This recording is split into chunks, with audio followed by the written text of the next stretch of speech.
นี่คือตลาดพระบ้านอาจารย์ยกวัดเตางอยพี่น้องพี่วัดเตางอยบ้านเตางอยตลาดพระบ้านเตางอยมีคนกะหลายพอสมควรอยู่เด้วันนี้อาจารย์เล่เพิ่นก็มาอ้อยพระอยู่บริเวณตลาดพระเตางอยเนี่ยทางไปบ้านบึงสาหน้าหลวงไปได้ใช่นี่นะครับ อะไรที่ว่าเอามาเชือดพระยังอาจารย์เล่นี่พระอะไรนี่พระอย่างอื่น เป็นพระพุทธรูป อ๋อ พระพุทธทาง เริ่มต้นราคาเท่าไหร่ครับนี่ ไทยต้นที่500ครับ เริ่มต้นที่500บ่มีเงินเรียนบาทเก่าเนาะ เดือนบัตรเก่า เรียนบาทเก่านี่สรรพคุณมันเฮ็ดหยังเกาะกัดหยังก่อนอาจารย์กะทีกันสร้างบ่เรื่องไหน ครับเอาไว้เป็นสิริมงคล อ๋อเวลาสิไปบักองค์ไม้ก็เอานี่ไปตอกองค์ไม้แล้วก็บักได้เลยบ่ ครับ ตามนี่ความเชื่อเขาว่าได้เวลาเฮาสิบักองค์ไม้ที่มีผีสิงสถิตเจ้าเอาเงินได้ไปตอกใส่เขาเจ้าเอาแล้วก็บักได้เลยเด้ผีสิยะเจ้าเงินเนาะ เป็นร่าง ไปตีแปะใส่ต้นไม้แล้วมัน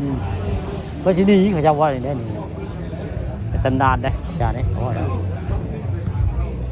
ต้นไม้ที่ผีเป็นเคสนี้ การทอง เพิ่นย่างเงินบาทเนี่ยเงินบาทสมัยเก่า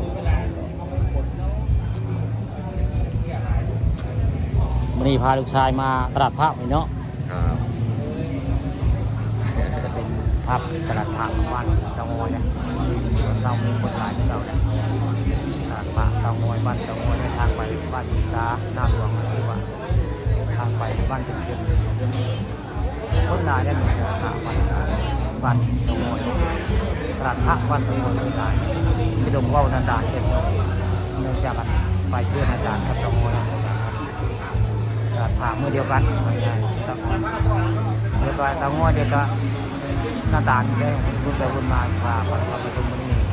เดี๋ยวภาพตลาดพระเตางอยไม้บุกวันนี้คนหลายที่เก่าเลยตลาดพระตลาดใหญ่ดูวินเตางอยบ้านเตางอยพามาชมตลาดพระบ้านเตางอยตลาดนี้ใหญ่ก็มุ่งได้อำเภอเตางอยตลาดพระใหญ่ก็มุ่งได้วันนี้ได้เอาภาพบรรยากาศในบริเวณเส้นทางเตางอยบ้านบึงสานาหลวงเลยหรือว่าทางไปบ้านควรบุญได้มีตลาดพระทุกวันพุธแล้วก็วันอาทิตย์ว่าที่ที่เป็นของ